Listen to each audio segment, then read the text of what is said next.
Hi, good morning, everyone. We are the Union and we have real talk about personal growth. Today, we have two veterans. We have, oh my God, I'm going to mispronounce your name. Alyssa It's Morin. Morin. Morin. Morin. Alyssa Yeah. Morin. And Colin Rognlie. I'm so bad. I'm so sorry, you guys. I always start off the show going, shit. You didn't pick the most pronounceable of names today. I did. Well, Alyssa is a somatic sex educator and relationship and intimacy guide. Her work with individuals, couples, and groups traverses a wide range from practical, applicable, matter-of-fact sex education and problem solving to sensual, inexorable, earth-shattering magic to clear self-knowing all through the body. Colin got into personal growth to have better relationships with his three boys. After 2 decades in tech and years of practice in communication and development, he now works with leaders on the big question: how do you get better results and enjoy your life more at the same time? Union Show creator Keith Paolino is a master coach with over 4,000 hours of one-on-one coaching under his belt and has taught over 1,000 students on the subjects of sex, dating, relationships, and intimacy. His main purpose is to help emotionally adolescent adults grow into becoming fully expressed and integrated. And my name is Cindy Riach, and I am based in Silicon Valley. I coach startup founders and entrepreneurs increase their relational intelligence so that their investment and connections create the success they are looking for. I'm also a filmmaker, and I tell stories that connect us as human beings more deeply. And today we are talking about getting in touch with intuition. What does that mean, Keith? And why are we talking about it? That is a damn good question. As always, Cindy, you only ask the good ones. Good morning, good evening, good I afternoon, always ask world. the same one. If you've watched the show before, you know we huddle on a thread leading up to the show, talking about what's going on in our lives to get a sense of what's going on in the world. We use ourselves as a bit of a litmus test, and this week, this thread was about sometimes feeling like you are connected to your intuition and following it, and other times feeling like it is not always available to you, or you might have difficulty recognizing it, or it's what it's trying to tell you. And so that is kind of the very broad overview of our topic today, and then I'll let our guests and ourselves kind of give the more individual viewpoints. So we'll start with Alyssa Morin. I don't want to start. We'll start with Colin. Great. Sure. The worst thing is he would say, no, I don't want to start. And he would just move along the circle. Yeah, have you got like a brief... The only reason I would do that would be to torture you. So yeah, what's your brief take on getting in touch with intuition? Yeah, so I guess the first thing I thought when I saw the topic for the show was, yeah, actually thinking back to the times when intuition seemed like it was the thing that was happening regularly, and in that reflection, it seems like intuition and this other thing, like serendipity, came together, right? Like when that intuition felt like it was there, all of the things in my life just seemed to line up, right? And the big thing that jumped out at me was that is really only available when I'm taking really good care of myself. There's this thing that happens to me, like I can't watch horror movies. If I watch horror movies, it's like poison in my brain, and I'm off for weeks afterwards. And like that fits in there, right? It's like if I'm putting things in my brain that are not good for me, all of my decisions are off a little bit. Yeah, so that was the first piece that came up for me when I was thinking about what is intuition and how would I cultivate it if I wanted to.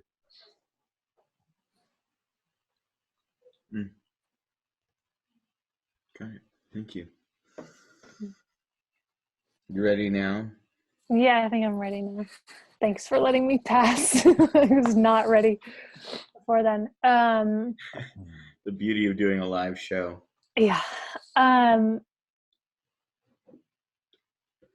guess what I want to say first is it's my relationship to intuition and getting in touch with it is that I'm having this experience right now in my life where there's this feeling that something needs to happen or something is going to happen, right? Like it's time for me to be speaking about certain things, doing certain things. Like it's time to go this direction. It's time to have this conversation. Things that, I just got distracted by your message there. Babies have entered our space. Okay. If you can hear the background noise of babies, where there'll just be this, it sort of feels like I've never been in an earthquake, but it's sort of like the beginning tremblings of an earthquake is what I imagine it feels like, where I can sort of feel this like little shaking happening that's going to really shift and change things. And that's like a big kind of intuition where I can just feel this like, whoa, like this is about to happen. I don't know exactly what it's going to lead to, but it's time for this to sort of come out and be known. And that happens in little ways all the time too, in certain conversations, or even just in choosing what to eat, where I'll just sort of check in and be like, is this what I want to eat? No, it's not. This isn't going to feel good in my body. So there's just lots of little, like there's those big ways that it happens for me. And then just these little, like multiple, probably hundreds of times throughout the day where I'm relying on it to make certain decisions. And it requires that I really just take a moment and like tune in and listen. I don't know always what I'm listening to. And then a direction appears. It's not always the right one. But it's like the next step. So. Yeah. Thank you. Posh Spice? I really like what the both of you said. Attunement is like one thing, and then also like, is my instrument cared for enough so that I can attune? I feel as if for one, I override a lot of what I think my system wants to do. I think I often see an error message and I say, well, there's something wrong with me for having that error message. And so I override it and I try to fix it and compensate for it and run different programs so that I can be propped up and function in the world. And I would really like to listen to the error message and come back to a place where I'm like, oh, this is actually, if I could listen to what's causing that error message, then life would flow much more cleanly and easily for me.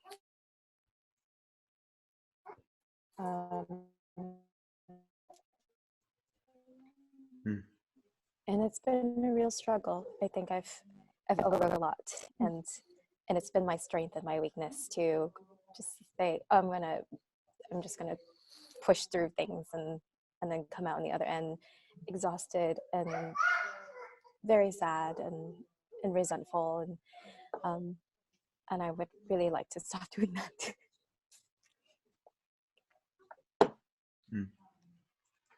Thank you. Yeah, my relationship with intuition has been, so I go to ACA, which is Adult Child of Alcoholics and Dysfunctional Families, and one of the main things that I've looked at over the 5 years I've been doing that is, the numbness to my own emotional experience, and thawing that numbness over time. And I think with so I think for me, intuition is related to my bodily experience. And so on one sense, I've been kind of emotionally numb in terms of like my conscious experience, but I have really strong survival mechanisms. And so my nervous system hasn't stopped working. Like my nervous system is on, and it's sending, information up to my brain. But I haven't had a lot of access, like conscious access, to process that information and make choice. But I've been lucky, I guess, in a way that I have a really like powerful, efficient, unconscious survival system. And so mostly what I think of as intuition is like the lizard brain, fight, flight, freeze, fuck, I don't remember. There's like 7 Fs now. But over the last 5 years, as I have kind of thawed that numbness, as I have gotten in greater and greater touch with my, like healing my nervous system, or I say healing my nervous system, but I think really what I'm talking about is healing the connection between my nervous system and my mind's ability to like be present to that information. And that means, like checking in with myself and having access, or like something feels off and I don't know what it is, but I have enough of a sense of the offness that I can actually take a breath or slow down and say like, is that true? Is it not true? Or if it is, what's the scale of offness? Or, is it an emergency? Is it just like I put too much sugar in my tea, like whatever, right? Like, and so, just really learning to, like having healed a lot in terms of my mind and my ability to be present to sensation in my body. I have greater and greater access to what I would now call intuition, and the ability to just hear it and listen to it. So, that's mine. All right. Well, if you're just joining us, welcome to the Union, Real Talk About Personal Growth. This week we're talking about getting in touch with intuition. We've got returning guests, Morin and Colin Rognlie. And how it was you're muted again. You can stay unmuted. No, I'm yelling at my dog who's barking at a squirrel that she can see through the window. Squirrel. We are now open for discussion.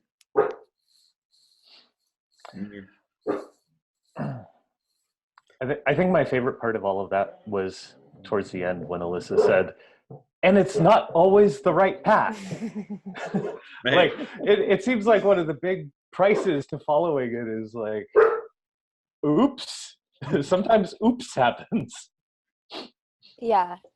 And it's so hard for me to like not do the oops that happen, and I will never trust that part of me ever again. because I immediately go into like, that was really unsafe. I will never do that again. And then tying that in with your idea, Cindy, of tuning the instrument. It's like you tune your instrument and then you start to play and you hear that one string that's like, oh, that's not G. And then you go back and tune it some more, right? Like you don't like take the guitar and you're like, well, this guitar is crap. It needs new strings. It needs, throw it out.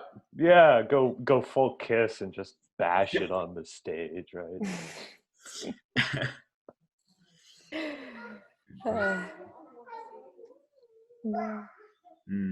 It seems like there's stuff that we're all doing or aware that needs to happen or has happened for us in order for our intuition to actually be able to come forth. And I want to be clear too, for me at least, because the way people talk about intuition and there's like intuitive readings, it can be this sort of like, oh, I'm getting messages from like up here that are telling me, like my guides are telling me whatever. And that's, that's not my orientation to it. It's more like, Keith, what you were speaking to, where there's like sensations and my sense is that I'm picking up on things that are happening that my like conscious brain can't necessarily be aware of, but that other parts of me are tuning into on a very like tangible, like with people, it can be like how someone's face shifted, or the like subtle change in the color of their face, or how they're breathing, or how they're moving or not moving their bodies. So it's like tuning into of those subtle but very real signals that are happening in the world a lot.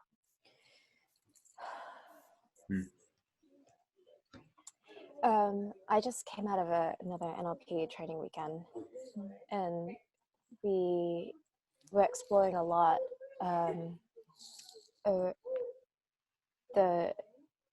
what it means to have a true self and a false self. And most of the time we're in our false selves. Just because we learned from a very, very young age, younger than probably the baby I'm looking at right now, how to create safety in the world and to be okay. And in order to be okay, we need to make sure that mom and dad are right. And however I'm feeling, I need to protect them and make sure that they are right so that I don't die. And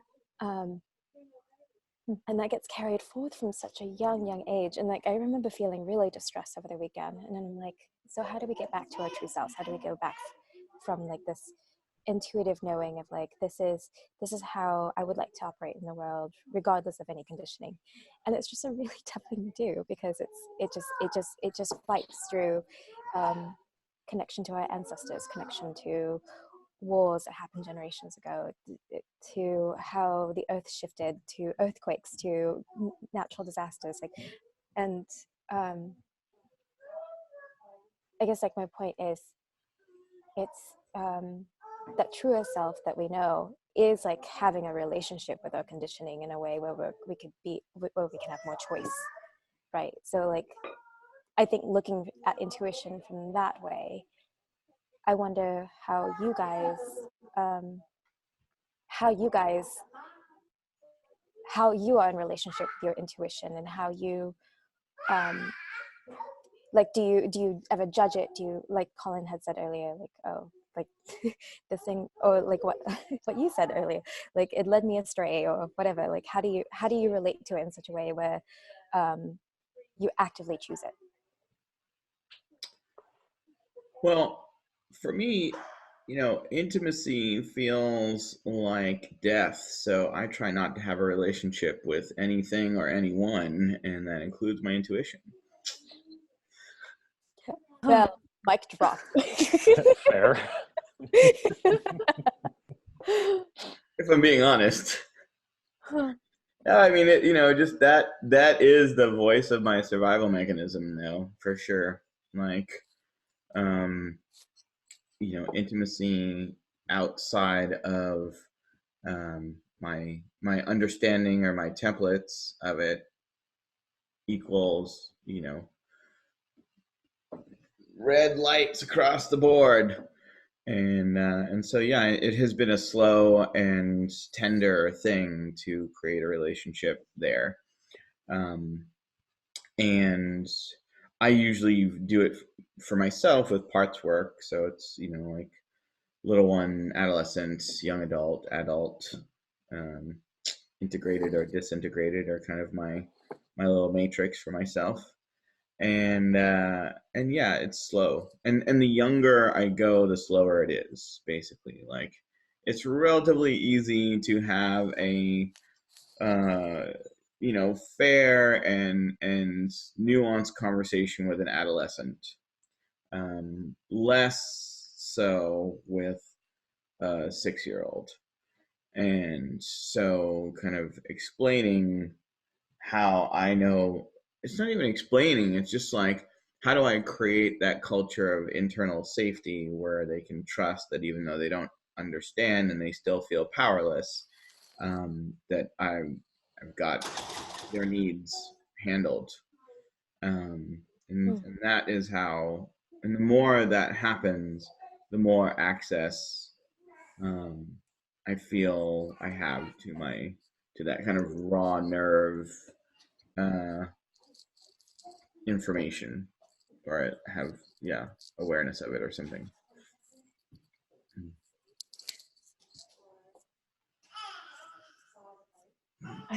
I think I almost have like the opposite experience, at least with my intuition.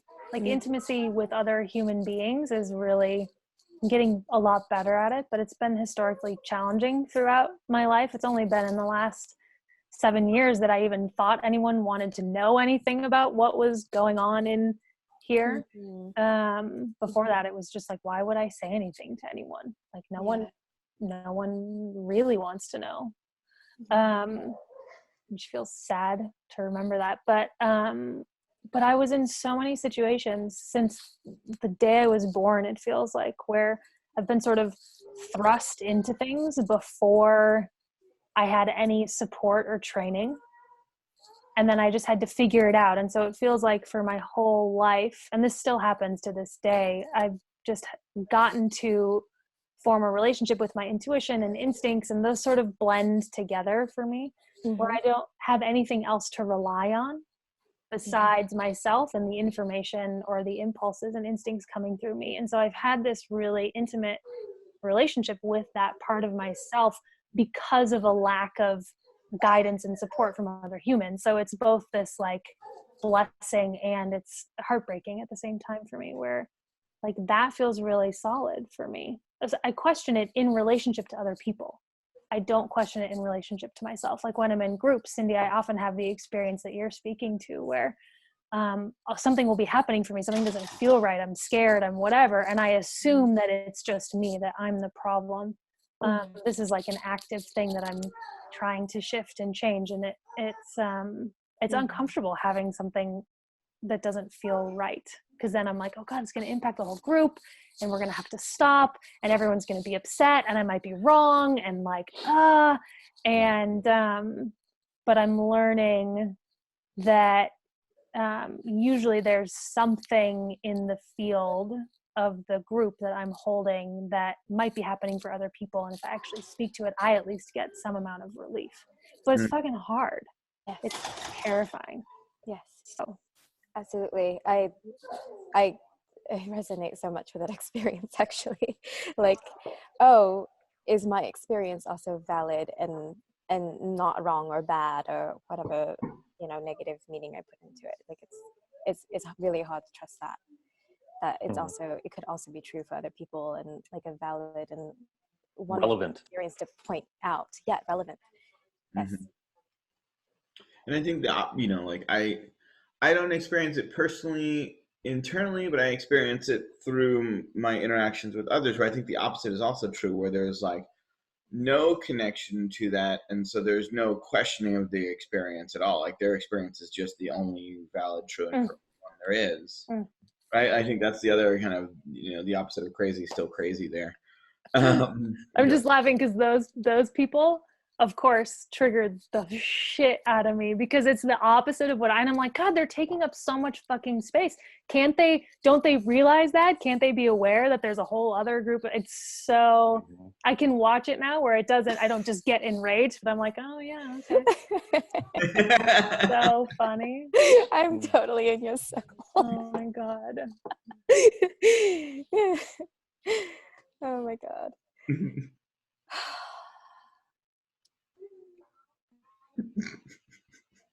Sorry, I'm just like, I'm just feeling into, there's a practice I do called the Artist Way, where every single week we take our artists out on a date, and our artist is usually about 6 or 7 or 8, which is very young.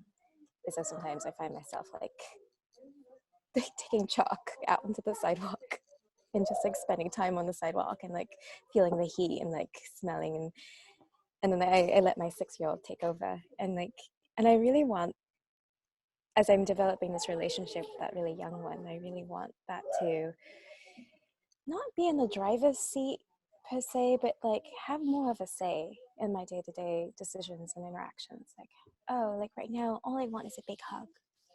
Or right now, I'd really like it if I could put my feet in the pool and just kick the water and not think of anything. Like there are parts of me like that is trying to get in touch with something. And I don't know if it's just either self-soothing or just like pure joy, but like that's the thing that I get away from when I'm like in this like weird manic panic, like I need to get to my next thing and da, and like, oh, I'm not, I'm not where I need to be with my career or this or that, and like, just getting caught up in the whole thing. And I'm just wondering if that's how you guys relate to, like, again, like your intuition, or how you listen to it or attune to it. Like what does that look like for you? I think the thing I've had my attention on the last few minutes as everyone's been sharing is, it's like we're talking about, it's almost like the way we're talking about it is the intuition is there, and this is how I derail it, and this is how I derail it, right? And it seems like, self-care, self-trust, self-worth, are like, sort of the big categories of like, this is how I shoot myself in the foot and take my intuition offline. Yeah. And I think it's very concrete. I think the thing I've been reminded of the last little bit is in one of the Matrix sequels, the like architect of the world, the main character goes and says, I'm trying to figure out how I should make this decision that's like of great importance to his life. And the architect says, no, you're not. You've already made the decision. You're just here to try and figure out why. And a lot of intuition feels like that to me. It's like the struggle is not, what am I going to do? Like, I know where I'm going. I know what the next thing is.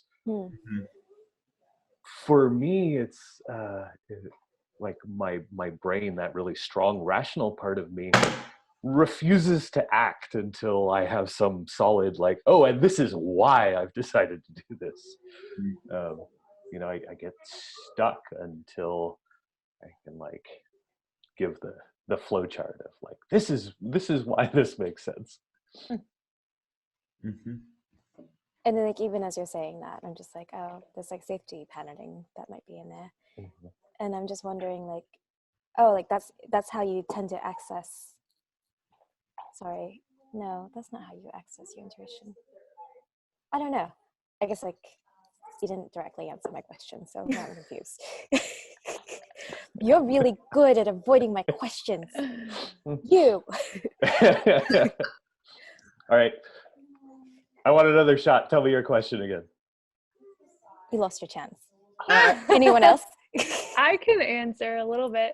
For me, accessing it requires, so one way that's easy for me is through writing, just sort of like free association, stream of consciousness writing. It will just like plop out sometimes. Like I'll write something and not even know what I'm writing until it's on the page, and I'm like, whoa, that's true. Like, okay. And it has that immediate feeling of like, I didn't know that was happening in me, but now it's really obvious. So that's one easy way for me. But then also really slowing down and creating like pauses in certain places. Like when I'm, for the group thing that I was speaking about before, where I get, it's like something will be happening for me, and I'm trying to think of a specific experience, but I'm having a hard time coming up with one because it happens so frequently and it's still so uncomfortable that I sort of like block it out of my mind. But I'm heading into a couple of big time group experiences in the coming weeks, so it's really on my mind as I'm prepping for how can I enter into this differently. But in one group, I'm leading the group actually with 4 other women, and we have it built in that they're going to check in with me about what's happening for me throughout our process, so that I don't have to be the one that's like, hey, something's happening over here. Because that's like the young ones of me that are terrified of this are never going to do that. And so we're building in a little bit of invitation and support for it, so that there's that like pause and like, hey, Alyssa, why don't you check in and see if there's anything you have an eye on right now, or anything that's happening for you that might be important for the group. And that I think we haven't done it yet because we haven't yet been in these group situations, but I think that's going to make a big difference where I'm not the one that has to be holding it all the time. Is that your idea? No, it was one of the women that I'm teaching with. Nice. I like that. Yeah. So one thing that I've noticed over time, because I do operate a lot in the parts modality, is one of the adolescents' kind of secondary characteristics is that it shows up as the protector of the little one against the adult that can't be trusted. And so as I have, while I'm still not, I'm still developing my direct relationship with the little one. I've now been able to turn some of that protection into like advisor. Like my team helps me tune into what the little one is looking for, or trying to say. That's kind of another, and so that way, like, even though there's whatever, I mean, there's also been a little bit of a crutch around it too, because it is a lot more challenging for me to get into that space that you were talking about, Cindy. I mean, I love that idea, and I don't do it. I don't really give myself a lot of time. I'm in a 12-step program for it, so like I have to like have literally like a program for me to go through. Otherwise, I won't do it. Right, and that's one thing that I haven't yet gotten to, and so on one hand, like, I feel really grateful and fortunate that I have enough of a relationship with the teenager that the teenager is kind of cluing me into what the little one is needing enough. And at the same time, I'm just kind of, while I'm talking about it out loud, I'm like, maybe I wonder if I rely on that too much. But yeah, that's one of the kind of places that I go to for that, for myself. It sounds like one of the sort of themes is having some kind of structure that's bigger than we are individually has been really helpful for at least the three of us. I don't know about you, Colin, but helpful in getting access to intuition, and so much more than just intuition. But yeah, if like there's a part of me that's like, oh, what's wrong with me for needing that? And like I literally wake up and I live in a concrete box that's like in the middle of the sky, like over like 4 stories up. It takes me like at least 12 minutes to get to a patch of soil. Like I'm not in touch or in tune with what is like natural, and I'm just like I need so much to get access to that, because otherwise I feel so lost, and I can easily wake up and get sucked into a screen and lose touch with my bodily sensations and my physical needs. And so I'm trying to like mitigate the like there's something wrong with me thing.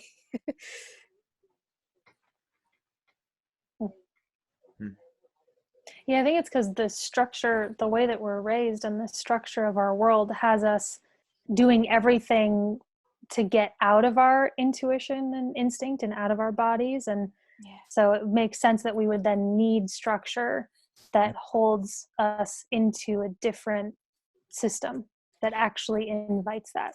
Yeah. I think that, yes, you're saying what I was trying to say. You said it. I was just saying it in a different way. Oh, you're saying it in a way that actually makes sense and it's not colored by my distress.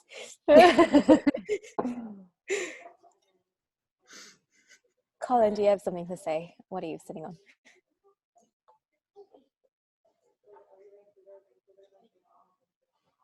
I think the way in which, to your point, Alyssa, about how do other people inform my intuition? I mean, that question for me of, if I've decided something, how do I get to the point where I can understand it and go do it? I don't know that there's a lot of group structure that I have experience with that helping me with, but I definitely get a lot out of one-on-one conversations. you know, just as simple as like, hey, can I bounce something off of you really quick? This is the situation I'm in, and this is what I'm thinking of doing. Like, wait, what? Right? Or that makes total sense, right? And maybe just describing it to someone else and getting the feedback of, well, yes, that's the obvious thing to do because ABC. Or what the hell are you thinking? And then it gives me something to sort of push against and figure out where I'm actually at on the topic. I actually had it recently with a talk that I'm giving to a local tech group, of, you know, why would I bother to stand up on stage and talk to these people? And I got a little bit of feedback from a friend that it was really obvious once I got the feedback. Like, it was just, well, because it matters to you that they get what you're trying to do for them. And that's it. I'm like, well, yes, that's right. And now I feel silly for even having the question. That really reminds me, I'm reading more on the polyvagal theory. I'm like revisiting it after forgetting it. And Sorry, I just heard you say the polybagel theory. And polyvagal theory. I don't know what that is. Well, I'll talk about one subsection of it because it's a big thing. But that relationship, when the nervous system is quieted enough to know that it's safe, relationship is the thing that regulates and changes the isomorphic structure in which a lot of our coping mechanisms still survive and are still maintained. And so when I hear you talk about having these one-on-one conversations so that you have something to push up against, like, I'm imagining that's the mechanism that helps you rewire a little bit of what's stuck inside of you sometimes, because we, for some reason in this particular culture in society, we tend to take what we're feeling distress or percolating over in isolation quite often, and that allows those patterns to remain stuck. So I imagine we're all living in some sort of relational world, even if we are terrified of intimacy. I don't know anybody who's not terrified of intimacy. Whoever isn't is a freak. So I hear that and I'm like, oh, cool. Like, you get that rewiring through those conversations. Yeah, I think what I hear being pointed to in a few different forms is, and another form of it I've heard of called like magical naming, right? Which is just like, there's something about when we just run around the inside of our heads that our survival mechanisms, our identity programs are fully in charge of the interpretation of whatever it is running around the inside of our head. And so it's really hard to hear what we're saying to ourselves objectively. But even the act of saying it out loud to another human being, whether or not their reflection is of any use to you whatsoever, changes the perspective on it enough sometimes to be able to say like, and I even do it with just like regular problem solving, where I'm just like, there's options here and I'm not really sure what they are. Like, suddenly I feel confused, and then I just tell a colleague what the options are, and by the time I've finished telling them what the options are, I know which one to do, or like which one I'm going to take or whatever, you know. And I still listen for feedback because I don't want to live in a bubble, but you know, there's just that mechanism of external referencing that can be so helpful. And for me, one of the things I learned about it in reference, you know, like keeping it on topic, is I learned, and I've had a meditation practice. It's a partnered meditation practice where there's also communication involved. And so I'm trying to make adjustments based on what I feel to be an and then I verify that adjustment with the person I'm touching, and then they, you know, feedback, and then there's an overt external internal feedback loop between my sensation, my intuition, and the reality of the visceral touch with another human being. And that has helped a lot too over times of like, so I think any of these kind of external mechanisms are, for me, I want them to be a way for me to refine and hone in on that accurate voice of intuition amongst what can sometimes be a chorus of less accurate or less kind voices, all clamoring for that same attention. Yeah, and what you're saying too, I mean, just like adding another layer of like what could be happening beyond just the nervous system getting regulated with another nervous system is that when you're naming all your options with another person, because you're in their field and you're imagining how you're being, like you're switching into their perspective a little bit, you also start getting some of their options on their menu being added to your menu, which allows you to have a more wider open perspective even before they say a word. So like that's also in the field. Conversations are great when you're not scared of them. You can do it written out too. Yeah. That's what I used to do. I still do it sometimes where I'll just like write out and have conversations with myself through written dialogue, because, and I'll still do that when something feels sort of stuck, or when I am not yet ready to talk to someone else about it, or don't know who to talk to about it. That's an easy way to do it too. And it can bring a lot of clarity, surprisingly.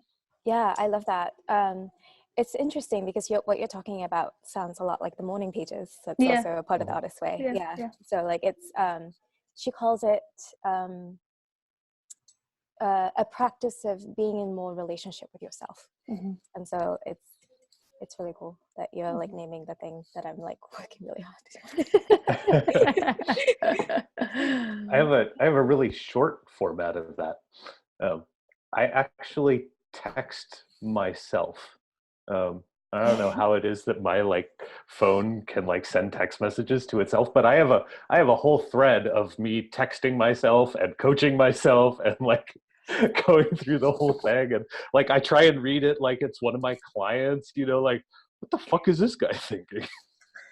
It's really good stuff. I heard the coolest, I'll see if I can find it and put it in the links later, but I think it was a Radiolab episode, you know that show? Yes. And they had people using virtual reality to be with Freud as their therapist, and they would be themselves and they could see Freud and they would tell Freud what was going on, and then it would shift so that they were Freud and they would hear themselves telling Freud who they are now sitting as, and then they would have to respond to themselves the way that they thought they should. And it was like hugely eye-opening for so many of the people that went through that. And then they would switch back and hear themselves answering, but in Freud's voice.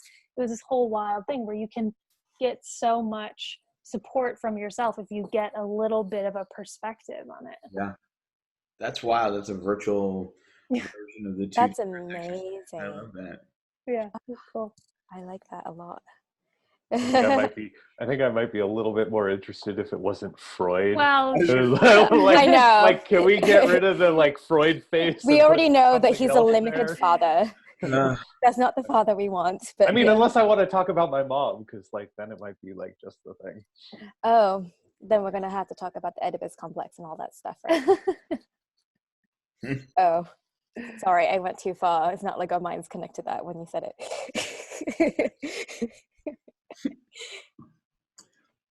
Well, so so in terms of intuition, and as we're talking about it, obviously, you know, I think we've done a pretty good job of, you know, defining it for today's conversation.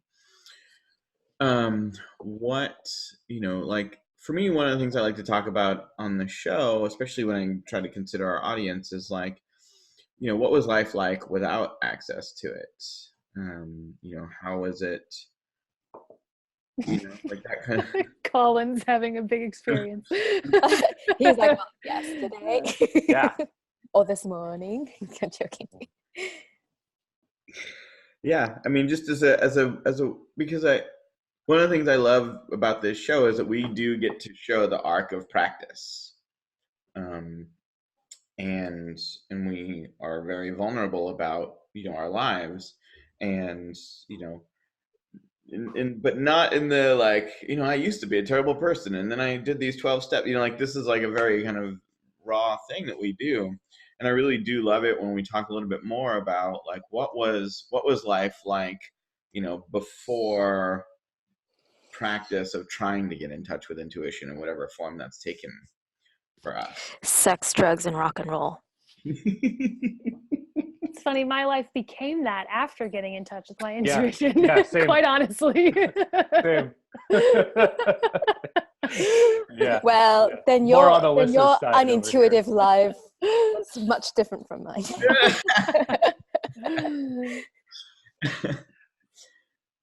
That's so interesting. Yeah, I think one of the things of like being so numb to my internal landscape was that I didn't really, I did substances for the social value, but they were pretty easy for me to let go of over time, because I found, you know, other ways to have social value. But yeah, I don't know. I did not have sex, drugs, and rock and roll. Well, I did have rock and roll, but I was in a band. But the drugs part was just to, you know, be cool in the band. Because I was already numb, so I didn't need the fucking. I mean, so I've done a lot of drugs in my life, and it's like the We're most public life. Yeah, I know, right? I'm like, oh yeah, I guess if we talk about this, like, what have I done? And probably the most intense was that I smoked meth for a long, you know, probably like 2 or 3 years on and off, as part of like the biggest like intensity peak around that. And yeah, it was like, I don't, you know, thinking back on it, like I definitely went more unconscious with doing drugs, in terms of like feeling like I had less responsibility for my life. But I don't know that I had any more or less access to my intuition or like my feeling sense, which is probably what I would have called it then. Because I already felt like I was always this kind of detached observer for my own life, and then just kind of judging it from the outside, but also like judging it because I'm mad because I'm not inside, like I'm like the outsider in my own life, and that was really like that was really my motivation for like, okay, I'd like to get in there, which was like, even then it's like in like and and that's really what this last 10 years has been about. So yeah, I don't know that I had like, for me it was like I was just numb, and that meant not having access to it, and that meant not being able to feel my impact, not making healthy choices, generally feeling like I was going to be dead within a few years, like not making plans, not having a I didn't have any strategy, I didn't have strategic skills, and yeah, just mostly like living all the time in pure survival mode, and just like constantly in reaction to whatever was happening. So yeah, that was kind of, I would say that's my pre-intuition life. I also want to, like, before you guys share, I also want to add that you probably had varying levels of intuition throughout your life. Like, I don't know if we were always completely cut off, but I'm just Right. throwing it out there.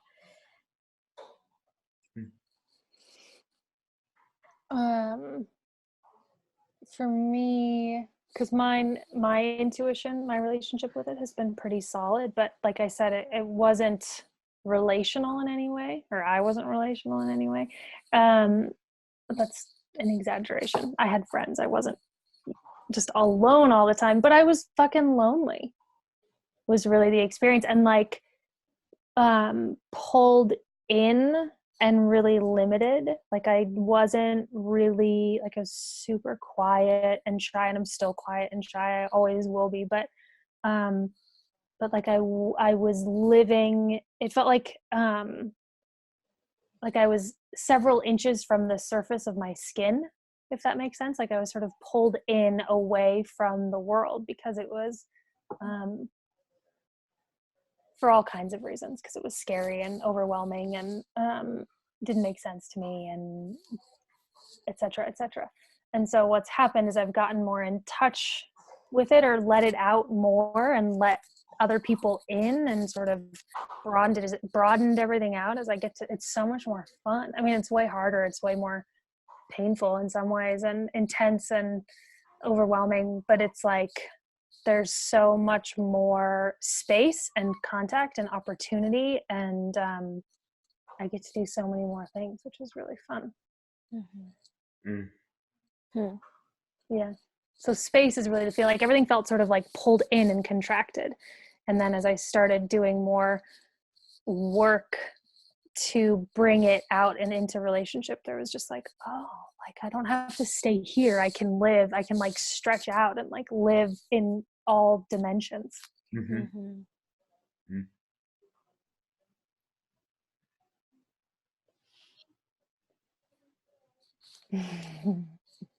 The thing I think when I hear that, Alyssa,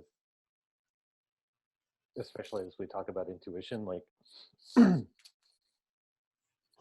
I mean, there's some level of intuition that has you stay here, right? And then I imagine some other intuition that has you pursue something else. Like, I mean, I don't know what it would have been like for you to, like, when you were staying here, to hear your description right now of that spaciousness, right? And like, if you heard the description, would you be like, yes, I'm going to go do that now? Like, no way, right? You know, so I think part of that intuition is it's really gauged to where you're at. You know, yeah. I'll say too, though, that what's really different now, because I still will do that. Like if the situation isn't safe, or if I'm scared or whatever, I'll come back in. But what's true now is I have awareness around it, and I have some choice where I don't have to. I can actually sort of decide to some degree, right? I can sort of be like, oh, like I can feel myself starting to pull in a way. Is that what I want to be doing? What do I need for that to not be happening? So that feels like a game changer too.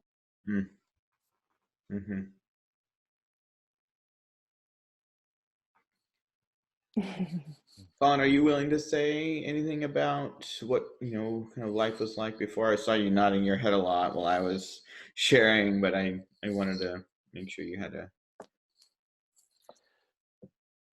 Sure. I mean, I think the big shift is about 10 years ago, 2009. I've been in tech for about 15 years. In college, I studied physics and philosophy, right? You know, I had this idea that, you know, the truth of the world, the truth of the universe was something out there that was, you know, well defined and could be, you know, like written down in a bullet list, right? Like not even paragraphs, right? But just like phrases in the bullet list that you could enumerate the structure of reality, right?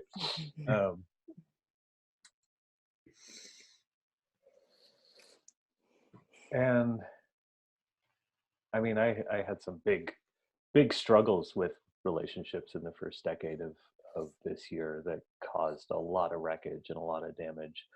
And some great things came out of them. But about 10 years ago, you know, my very logical mind had this notion of, well, what if you could develop relationship as a skill, right? Like I could learn it and, you know, enumerate, this is the way that you relate to people. And that's not what I ended up getting out of it, but that was, you know, like that spark of intuition that began the pursuit, right? You know, what if it wasn't like, some conversations are great and I feel close with people, and some conversations are crap and we want to fight afterwards. You know, what if there was more to it than that, right? Like I could have some impact on the outcome. Yeah, and it has been a total game changer. You know, I get to notice things as simple as when I'm having a conversation with someone, am I enjoying myself? Like, am I glad to be having this conversation? As opposed to like, this is my life and, you know, I'm going to have to keep breathing until this conversation is over. Totally. You know, independent of whether I even want to or not. Yeah, that reminds me, like, I think that connection, like, I didn't really experience a lot of gratitude before that point that you're talking about right now. Right? Like, or just, yeah, like appreciation really came from that place of like, oh, do I like this thing? Am I happy? Or, you know, like, is this what I want right now? And then from that, like all these other like appreciation, gratitude, choices, all of that. Yeah.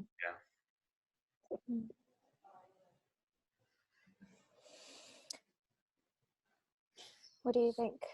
Wrap up? Yeah. I like that question.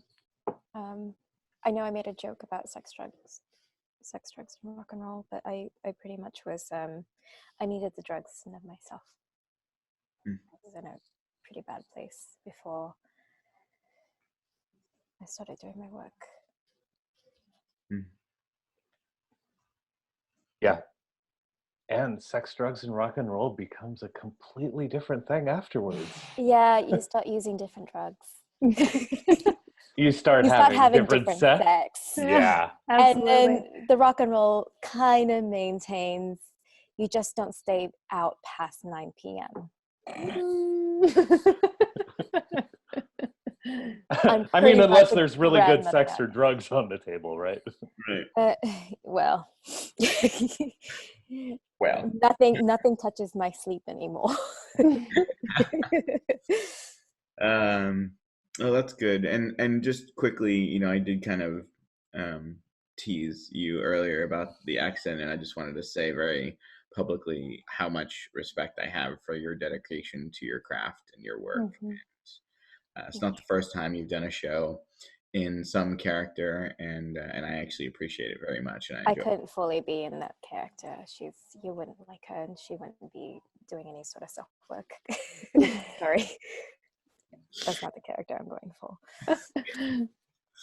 All right. Well, I think on that But note, thank you. I heard you. I'm so sorry. I think I'm a what did they say? I'm the type of person, like when I hear something, I go, yes, but. That's the kind of framing I have. So I'm sorry. I will go back and acknowledge what you said. I'm sorry. You're good. Okay. Yeah. So I think we can wrap up. We do that by giving everybody kind of a popcorn style chance to say a final thought or a takeaway or something that they want to leave the audience with. You know, concisely as possible. And then yeah, we'll go from there.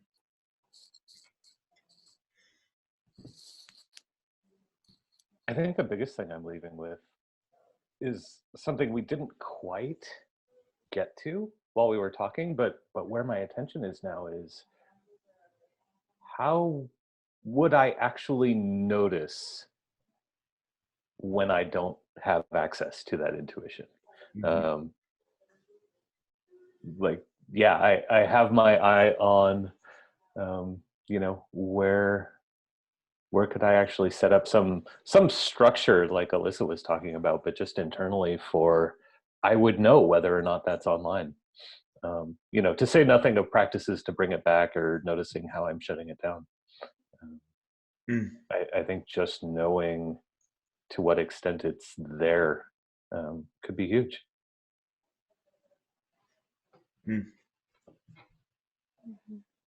Yeah. Just so I don't forget, you know, there's so Cora is starting to manage the Union Life group that we've got, and that would be a great thing. I think you've been invited to kind of do a one-on-one live with her in the group, Colin. Maybe that would be a great topic for you guys to. Yeah, fun inquiry. Yeah. Thanks. I think I, in this moment, feel aware of how we sort of talk about intuition like it's this magical thing. And getting in contact with it is so much more about just getting in contact with yourself and getting, like, cutting out all the crap that keeps you from being in contact with it, with yourself and with your body. For me, it's so body-based and somatic. And so it's, in some ways, it's quite simple. Like, it's not this like mysterious magical thing. It's actually really simple. And can you be in contact with yourself? Can you be present with what's happening? It's not easy. All of it can, like, it takes a lot of awareness and effort, but the way to it is actually pretty simple, which is relieving for me to remember. It's like, oh yeah, like, it's not this like woo thing. It's like, no, it's just right here. If I just come right here, then I have access to it. So what's keeping me from being right here? Yes. Yeah, kind of ripping off that, last week we did a show about the connection between mental and physical health, and I think this absolutely is a having access to this thing, or not getting in the way of it, is a direct result of having a practice that involved both my mind and my body and my sensory awareness. And there are a lot of those that are actually very easy to get into, things like Tai Chi and Qigong, or even doing something simple like walking meditation, where you're just moving your body at the same time as meditation. If you're lucky enough to be in a city where there is a Gurdjieff group, and I can spell that in the comments, because it's not. Please do. His main work is about that kind of thing, like awareness in motion, and so that's another cool thing to be involved with. So yeah, just knowing that anything that you can do that involves the kind of meditative awareness practice and having your body in motion in some form, I think will help have greater access to this thing we're calling intuition today. Ditto on what everyone said. Like, there's definitely a very strong somatic component to what intuition feels like for me. Walking helps quite a lot. It calibrates both my left and right hemispheres. And I'm also working really hard on relationship with myself, and that looks a lot like morning pages, which is like the stream of consciousness journaling that Alyssa mentioned earlier. I'm also just really contemplating a lot of, currently I'm doing a lot of belief systems that are running my system, and one of my biggest ones is like, I'm unwanted, my existence is a mistake, and resourcing that with my future self, looking back going, okay, I'm completely lovable and my life is my own to live in the way that feels the most pleasurable in my life for me, and resourcing that and getting a lot of help. I'm seeing like 2 different therapists, and doing yoga, doing qigong practices.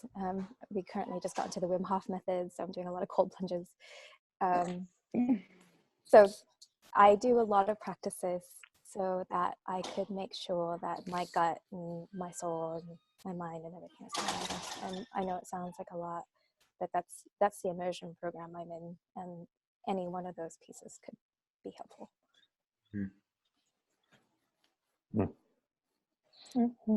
So we want to give you guys this opportunity to share.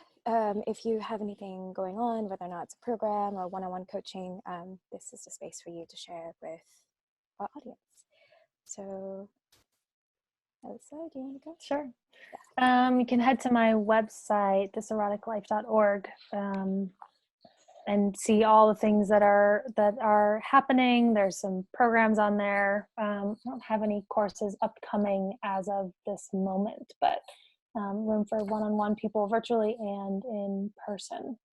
And we work a lot, honestly, with, it's not directly about getting in touch with your intuition, but working with sexuality and our life force energy and eros is such a direct path into getting in touch with intuition, for sure. Thank you. Thank you. Mm-hmm. I'll put it in there right now. Yes. Colin. Nice. I work primarily with leaders, usually executives who are just struggling with why they're even bothering, or how to make their team feel better, or relationships. How do you manage investors, that sort of thing. And also with people who want to develop leadership. I have a client over the last year who's gone from senior engineer to CEO, and I actually, despite my introversion, I love meeting new people and riffing on these things. I think I'm tagged in this talk, so really just get a hold of me, send me a message on Messenger. We'll set up a time and we'll riff on it. The invitation is open to anyone who is watching this. Awesome. Thank you guys so much for being on today. Yes, ma'am. You wanted to... Oh, Colin and I might be doing either an authentic games night or circling. We still need to riff on that a bit more. And it'll be in the San Francisco Bay Area, specifically the peninsula. Yep. Okay. That'll be fun. Yeah. Cute. Fantastic. Yeah, thanks you guys for being on today. This was a really awesome conversation, and I liked all the places that it went. It felt pretty deep today, so I appreciate that. Appreciate your vulnerability and your willingness to go all the places. And I think with that, we are finis. Catch us again next week. Same bat time, same bat channel. I should never be allowed to say that again. And with that horrible exit, we'll say goodbye, Facebook. Goodbye, Facebook. Bye, Facebook.